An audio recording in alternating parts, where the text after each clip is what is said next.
पाहुणा कलाकार म्हणून मला पहिल्यांदाच माझ्या आयुष्यात या ठिकाणी चान्स मिळालेला आहे आणि मला अतिशय आनंद झाला. परवा कोर्सला होतो.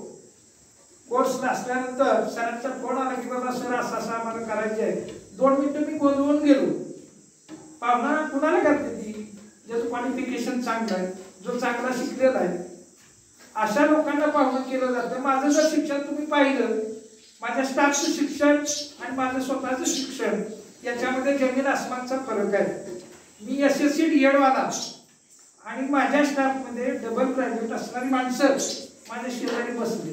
मलाही थोडं कधी कधी खजील वाटतं की आपण त्यावेळेला जर शिक्षण घेतलं असतं तर बरं झालं असतं.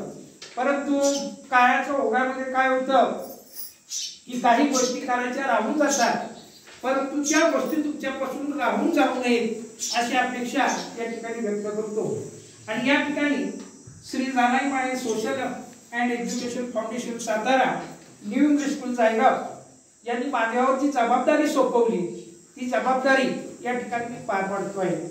या ठिकाणी सांगायचं तात्पर्य असं, तुमचे जाधव सर 2006 पासून त्यांना पाहतो. आमच्या मॅडम 2006 साली त्यांच्या गावी होते. मॅडम तुम्ही दररोज जाताय तर माणूस सायकलून इतक्या लांब सकाळचा पण संध्याकाळचा पण कुठे जातोय.